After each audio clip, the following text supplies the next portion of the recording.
want to discuss is the tomfoolery that Konami has been up to lately. Don't forget to tune in to the Retro Revolution. We're nerds. That's what we get.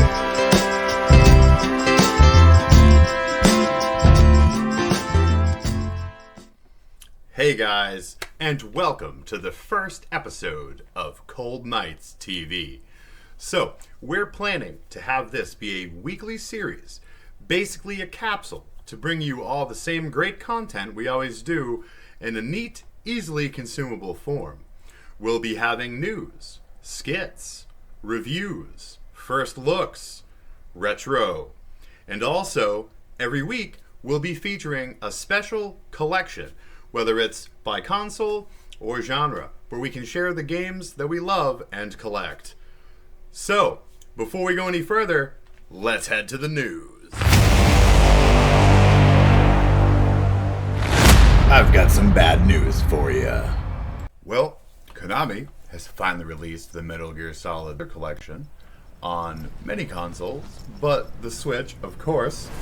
And of course, it launched with only the two NES games actually on the cart. So, let's forget about game preservation.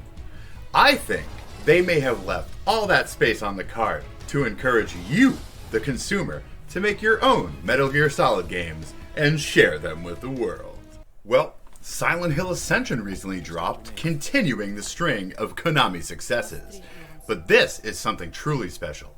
It is literally a cutscene that has a battle pass, where you can pay to unlock more chances to make decisions in this incredible, again, cutscene. What has gaming come to? There's not even a game anymore. Who needs it? Just watch movies and pay.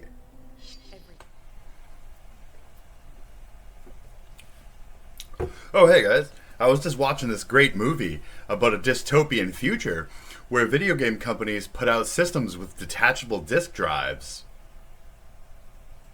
and they require an internet connection, and the disk drive can deauthorize if you format your system. Wait, this is real? What the? My name is Jay from Cold Nights. Today, I want to bring attention to a plight that's facing our society. Every year, thousands of Nintendogs are neglected, abused, and starved as the games collect dust in closets and are thrown out by mothers cleaning the rooms of their kids that went off to college. So join me in petitioning Nintendo to bring Nintendogs to the Switch so that these wonderful Nintendogs may have another chance at life.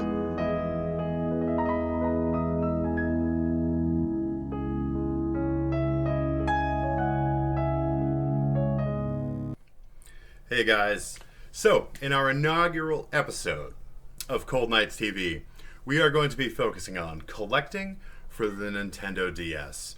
So, I got a couple DS's here. My DS, DSi, this one's modded, so I got some awesome stuff on it. But it has so many great memories for me. You know, the DS came along with both me and my wife. We each had our own. On every vacation we took, like in our 20s.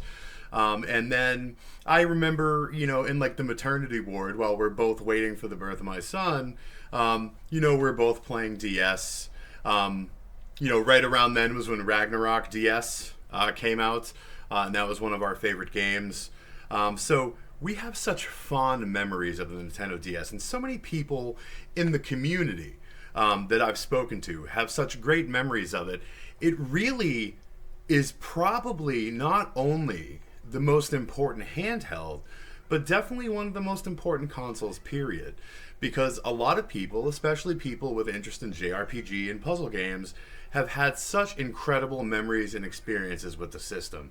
So, we're going to get into my collection a little bit today, and I will be showing some values on the screen, and I know values aren't for everybody, but they are of note. It's good to know the value of what you have, but it's also good to know the value of the things you want as well. So we're going to get right into it. We're going to start off with one that's kind of a controversial title. Some people love it, some people don't. I actually enjoyed it quite a bit. Sonic Chronicles: The Dark Brotherhood. So this is a real...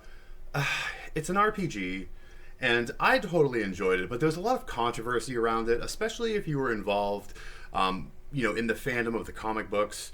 There was a whole bunch of things with, copyright, and one of their main artists and writers saying that they were taking his properties.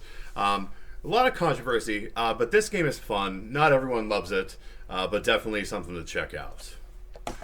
Next up, we have Bleach: The Third Phantom, and this was one of the awesome fighting games they put out on the system. I adored it. There's, I want to say, 2, and then there's a tactical RPG, and I have them all. But these were huge fun for me as a huge fan. Me and my wife simulcasted Bleach right from the beginning. So we love the series and the lore, and these games are fun little additional explorations of it. Luminous Arc 2. This is a great one. Came with a soundtrack. I don't have that right with me. But that CD is around somewhere. And I believe this one has a beautiful book to it, too. Oh, yeah. It definitely does. But this is another one. I didn't play too much into it. But a lot of my friends have fond memories of it. It's definitely something I'm going to have to revisit one of these days. Now, this one, sadly, I have a printed out front cover to it. But that is Lost in Blue. Pretty rare game. Kind of hard to find. Basically, it just starts you out on a desert island, and you have to survive. Literally, there's very little instruction. The game is hey, make it happen. But definitely one to check out. Lost Magic. So this one, it was a classic. I got this from my wife originally, and then I played it myself. So this one is one where you have to draw the star signs and sigils for the spells as you're playing on the DS's second screen. So it was definitely an interesting play. Definitely something you should check out. So this one I picked up fairly recently. I got it pretty cheap because of my friend Allie, and I definitely want to check it out. And it's Alice in Wonderland. Looking at it, it looks like a pretty fun platformer with an awesome art style. So it's definitely something I'm going to check out soon. The Legendary Starfy. I remember when this one came out, there's a lot of people saying it was pretty easy, but I enjoyed playing through it. It was very reminiscent of Kirby, kind of the same difficulty, cuteness, but definitely a really fun game to play. Who can forget Animal Crossing Wild World? This game was super fun. Both me and my wife had a copy. We played together crazy, and this, I feel like a OG fan. Because the original on the GameCube, and then this, way before the pandemic came, and all these people jumped on board. And of course we welcome everybody. But I adored playing through this game. It was so much fun. This one, not so good. Lunar Dragon Song. So, the Lunar games are incredible. This one is not. The combat was terrible. Pretty much everything I remember about the game was terrible. One of these days, I'm going to have to try to play through it. Maybe on an emulator so I can get footage of it and maybe make a review or something for it, because its reputation, poor reputation, precedes it. So, we got Zelda Spirit Tracks. So this one's a classic. I enjoyed this game. I thought it was fun to lead them around on the screen. Not everyone did. But it's Zelda. I love everything Zelda. You can't beat it. SimCity DS. I remember being excited to pick this one up, and I'll tell you, the gameplay really lends itself to the touchscreen because it makes it very much like a playing it on PC with a mouse almost. I don't remember it being anything groundbreaking or anything, but I do believe I had some fun with this back in the day. All right, so we got Pokemon Ranger Guardian Signs. This is an awesome game. The Pokemon Ranger games are fun titles. This one's pretty thick, too. Oh, yeah. Beautiful book with it. This one's a little torn up, a little wrinkled, but I'm glad to have that. And, yeah, this is a great title. Definitely check it out. Especially, I love these because they delve into some of the, if you were really only like a first gen person, this can kind of get you into those other generations of Pokemon. So definitely check this out. So this one is a true classic. So Resident Evil Deadly Silence is the port of the original Resident Evil game onto the DS. And it is fun as hell to play on the DS. It has a whole bunch of additional content, and it's really, really something worth checking out. This is another one that's going to see a jump in value, I think, as the new Princess Peach game nears. Super Princess Peach. Now, I did not play this when it originally came out. I got interested in it later, and I had to pay like a fair amount for it. It was like $40 or $50. So I'm not sure what the value is now. We'll have it on screen. But I think this one might go up some as people get more and more excited about that upcoming game. But it is super fun. And if any of you know me, you know I love Nintendogs, and this is where it all started. Dachshund and Friends, Nintendogs. So I do also have the Dalmatian game hanging around somewhere. But this one, it was the original one that I played. It started my love for Nintendogs. Hopefully they bring it back sometime. Nintendo, if you're listening, bring back Nintendogs.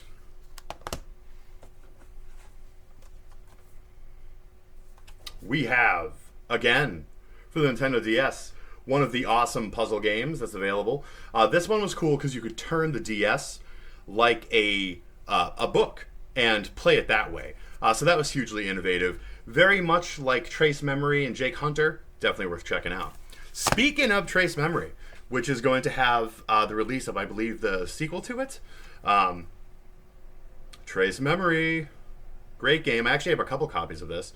I think I got one like really cheap at one of the thrift stores. But I loved playing through this game. It was one of those riveting things that it didn't take a ton of time to get through, but I was glued to the system the whole time. So definitely excited for more content in this series to come out. So that is the first half of the collection, and we're going to go to some skits and some other fun stuff before we come back and finish up the collection. Oh, what a day.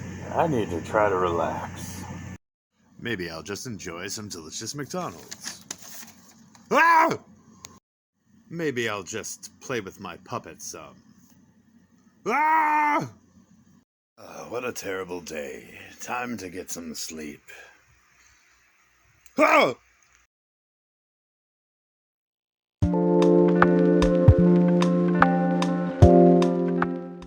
Well, today we will be reviewing Buster's Hidden Treasure, a Tiny Toons adventure game. Let's give the back a read.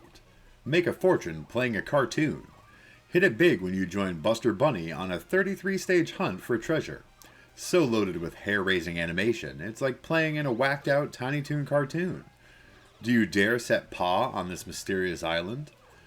Trip through 7 tangled territories that include an overly enchanted forest, caverns of bubbling lava, secret underground seas, plains that are just plain crazy, a freaky factory, a mega mountain, and a spooky shipwreck rumored to be dripping in 14 karat, as in the vegetable, gold. Save Babs Bunny and the rest of your pals along the way, and you'll really see some kooky island hopping. With Go-Go Dodo as your guide, you can be sure this adventure is packed with tricks, traps, and hidden bonus areas. But be very sure to watch out for the fortune-hungry folks who will try to throw you off the trail. Elmira, Plucky Duck, Hampton, Dizzy Devil, Calamity Coyote, Montana Max, and his robot, Woo. No one said fame and fortune was easy. For one treasure buster. The game was released in 1993 by Konami, and surprisingly, even though it had a North American, European, and South Korean release, it was not released in Japan. The game did review fairly well. It seems to have received 80 to 90 for its ratings. So folks, let me tell you, I was very pleasantly surprised by the beauty of the graphics in this game. I have not seen a Sega game quite like this one, with the backgrounds and the way the colors pop and the animations. It is all done incredibly. The game plays very much like Sonic, with some added Mario elements. Buster does have a wall jump, but like I said, he is capable of breakneck speed, like Sonic the Hedgehog. There is little friends to collect in each stage, little icons for them, and you get bonus points if you hit the end of the stage and have those. There is bonus stages, and yeah, I mean, there's a lot of Sonic-esque things in the game, but again, I have not seen a game quite so eye-appealing. I did play it when I was younger a little bit. I don't really remember too much of it, so revisiting it was a real treat. I will say, the one con that I did have with the game is definitely the soundtrack. There is literally one song for the like overworld map, kind of like a Mario 3-esque overworld map. There is only, it appears, one or two songs that play in the stages, which is kind of rough. I think after spending an hour or two with the game, I'm just about finished with the Tiny Toons theme, and I hope to never hear it again. I do have this physically. Unfortunately, I do not have the manual, but the case does look nice. It has some nice art. I'll throw a picture up in just a moment. But I did overall have fun with the game, and it was a nice little fun thing to revisit on an evening. And, just spend some time reliving some childhood memories. I know I loved this cartoon, and this game was pretty fun to check out. So I'm going to let the rest of the video play here. Enjoy the gameplay. And yeah, Tiny Toons, Buster's Hidden Treasure. Definitely worth a look. It's not perfect, but it's pretty damn good.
All right, and we are back for part 2 of the DS collection. So we're going to get started right away with a real banger. We have Flower, Sun, and Rain. This game is very sought after. It's gone up quite a lot in value. It's kind of like a mystery visual novel with some puzzle elements where you're trying to stop a bomb from going off. And you're in like a time loop where you have to try again and again to relive that day to finally put an end to the madness. But definitely check this one out. It's a lot of fun. Next up, we have one of my favorite visual novels of all time, Lux Pain. So this is a real fancy title. Not everyone's a huge fan of it, but I definitely loved it. Great anime artwork, awesome story, great gameplay. Definitely something you're going to want to check out. Continuing the mystery visual novel theme, we have Hotel Dusk, Room 215. This is one of my favorite of all time. I want to say I played this one after Trace Memory, but when I was going through it, just the art in it and the story, it was just so much fun. This is one of my all-time favorites on the DS, and it's definitely something I suggest to everybody. This one needs no introduction. It is Chrono Trigger. Funnily enough, this is one of the ones during one of my unearthing videos when I was cleaning out the collection closet. I actually found the manual for this in another game, which made this complete. So that worked out pretty well for me. You all know Chrono Trigger. I'm sure you all love Chrono Trigger. Definitely a cool game to have on the go. We have Gardening Mama. I'm sure I picked this one up real cheap somewhere. I'm not going to say I played this a ton. Might be something you like. Alright, so unfortunately this one is not complete, but it is still cool to have. It is Legend of Zelda Phantom Hourglass. It's got the generic GameCube case, but I do have the card. Really fun to have. I do enjoy these games. A lot of people like to kind of give the Zelda games on the DS kind of like a bad rap, but I think they're great. All right, we have the Mega Man Zero collection. Everyone loves Mega Man. They're super hard. I'm not really good at them, but they are fun to play, especially the Zero games.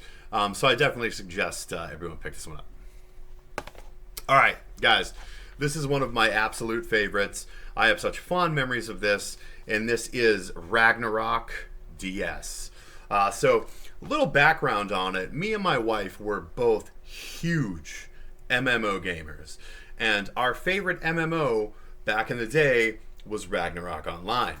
It's an MMO that started in South Korea, spread across the world. For a while, it was a decent competitor to World of Warcraft, but we adored it.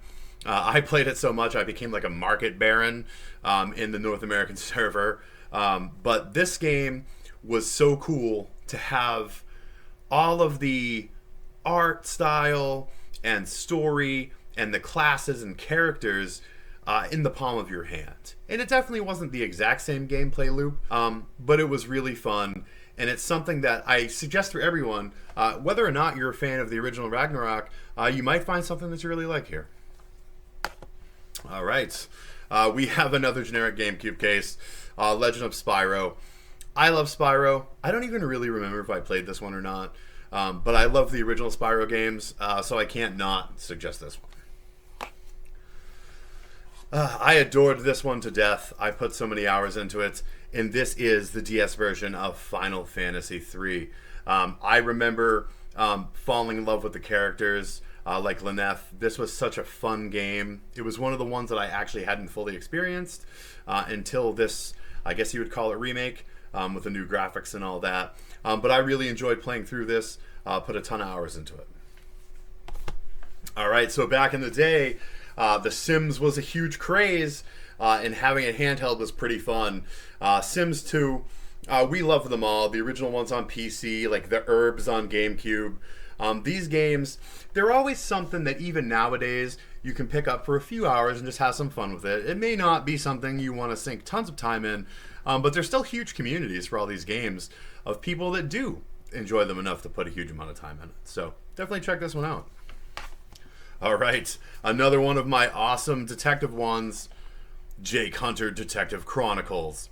I adored this one too. I played this one, I believe, shortly after I played Hotel Dusk.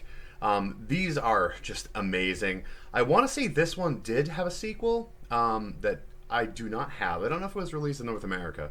But if it is, I definitely got to get it. But this game was huge. A wonderful visual novel puzzle game. Definitely can't recommend it enough. All right. And the last two we have here, we got Bleach, The Blade of Fate. Beautiful, shiny cover there. Caesar would love that. These games were so good. This was another one of those fighting games. They're kind of from like a weird perspective, because the bottom you could select like power-ups and moves with the stylus, but they were super fun.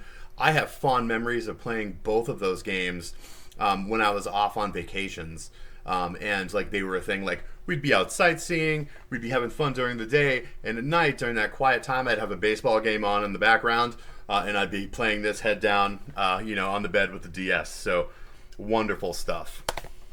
And we have Bleach, Dark Souls. Good stuff. So this one, another one of those awesome fighting games. I believe the one earlier I actually mentioned was the tactical role-playing game. I may have said that was one of the fighting ones.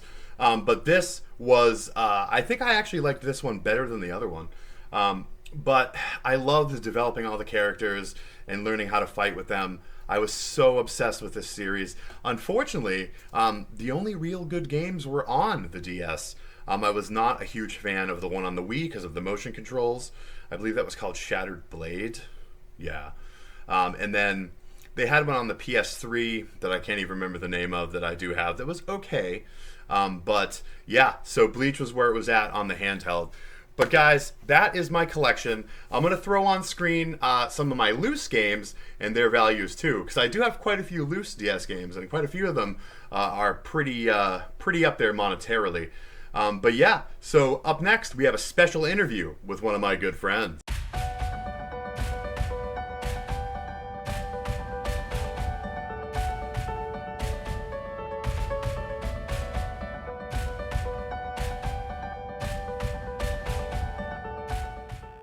All right, folks, our inaugural guest on Cold Nights TV is none other than Miss Mandy. How are we doing today?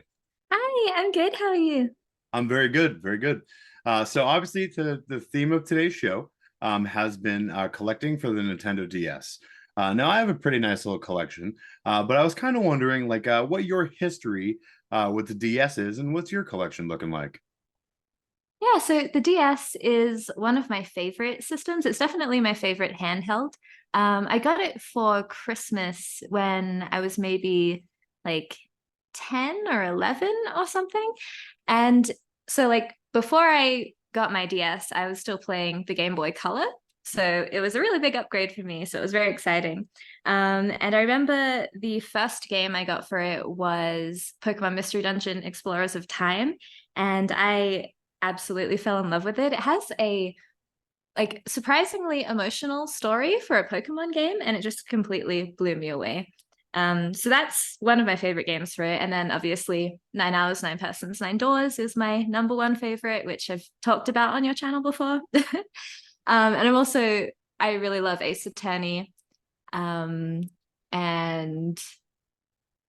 like the other sort of mystery games, they're really good. Nice. So do you have all of the Ace Attorney games? How many were released on the DS? I do. So there were, let's see, like four mainline games, and then the Miles Edgeworth spin-off. We didn't get the second one in the West, but I have like the Japanese copy of it. Oh, nice.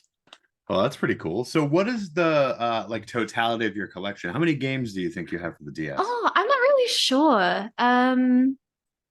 I think last time I checked, it was like the biggest collection I have. But that was a while ago, and I've been buying a lot of Switch games since then, so I don't really know. Nice. Nice. So if you had to list your top five Ooh. Nintendo DS games, what would they be? Okay, so definitely 9 Hours, 9 Persons, 9 Doors. And then I would say Ace Attorney and Trials and Tribulations is my favorite from that series. And then Pokemon Mystery Dungeon, so Explorers of Time, Darkness, and Sky. Uh, and then maybe I really like Luminous Arc 2. So that's four. And I don't know, I love Ghost Trick. So probably Ghost Trick. But I love The World Ends With You as well. I don't really have like a solid top five, I feel. A solid top three, definitely. Nice. So would you say that the DS is the handheld that you played the most in your history of gaming? Yeah, I would say so. Nice, nice. And if you could see any old favorite DS game of yours brought to modern consoles and get the remaster treatment, what game would you like to see that happen with? I think probably Pokemon Mystery Dungeon. Like, so they did like Blue Rescue Team, which was really cool, but I would love to see Explorers of Time, Nice. which I feel like, maybe they'll do because they've already sort of dabbled in that. But yeah, I would love that. Yeah, so it looks like the market on the DS games has gotten pretty crazy over the years. Mhm. So what do you think is your most valuable DS game that you own? Um, I know that Ghost Trick was pretty valuable last I checked. But I'm not really sure. I also have like a RPG called Black Sigil, and that was pretty expensive last I checked, but I don't know how much it is at the moment. And then for like 3DS, maybe Professor Layton versus Phoenix Wright. Oh, nice. Good deal. Good deal. Well, I certainly thank you for coming on and sharing a little Thanks for bit having me. about the DS. And I'm sure we'll have you on again because I know you're a huge collector and fan of all things gaming. So once again, I appreciate you coming on and hope to see you again soon. Great. Thanks, Jay. All right. Good deal. Just wanted to take a moment to share some of the lovely TCG cards from various gaming and anime franchises that I've picked up over the years. Recently, a couple people in my community have started collecting the One Piece TCG, and we've been having a real blast.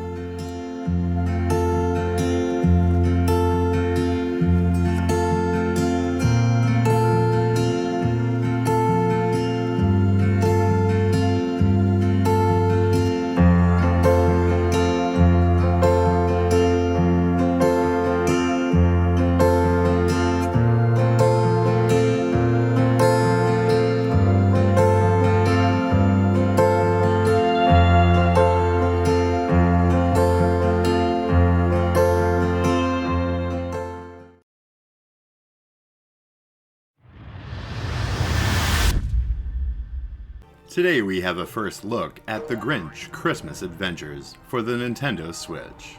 The game opens with a lovely reading of How the Grinch Stole Christmas. Every Who down in Whoville liked Christmas a lot. But the Grinch, who lived just north of Whoville, did not. The Grinch hated Christmas, the whole Christmas season. Now, please don't ask why. No one quite knows the reason. It could be his head wasn't screwed on just right. It could be, perhaps, that his shoes were too tight. But I think that the most likely reason of all may have been that his heart was 2 sizes too small. Harumph to old Christmas! To steal it is brave! To get on with the plan, get out of this cave! On guard for that guard! Stay out of the way! The Grinch hates how these wooden nutcrackers play. The game features fairly basic platforming, where the Grinch traverses levels collecting gifts and puzzle pieces for power-ups. You can also control his dog Max to get under obstacles and perform special abilities. The game also features fun stealth sections reminiscent of Metal Gear Solid. I don't know too much about that one. Okay, so he doesn't see me right there. Alright. We gotta get him to run. We gotta get him to come over to the table. He can gain some pretty good speed, too. See, look at that. That terrifying speed-walking bastard. Like Michael Myers. Oh my god, there's 2. Oh, Jesus, I'm done. Run!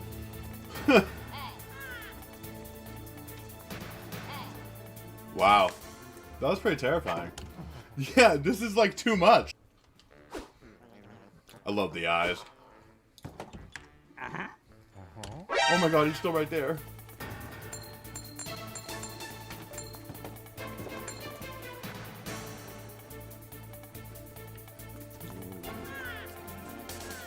Oh my god.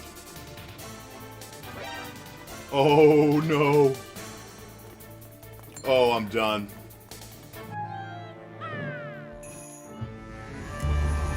Now out of his cave on his snowboard at last, with an avalanche coming, Grinch needs to move fast. The game features a few fun snowboarding stages reminiscent of the minigame in Final Fantasy VII. They make for a fun addition. Overall, the game is a fun, short platformer with a variety of fairly innovative features. It's a great holiday treat for both nostalgic adults and kids eager for Christmas. Also of note, the game does seem to have a rather limited physical print run, so it may be of interest to collectors. Is it worth the $40 price tag? Maybe not for everyone. But if you have a fanatical love of Christmas or a fondness for the Grinch, this game might be just what Dr. Seuss ordered. Well, guys, I thank you for tuning in. I hope you enjoyed the first episode of Cold Nights TV. We look forward to bringing you many more. And as always, stay creepy.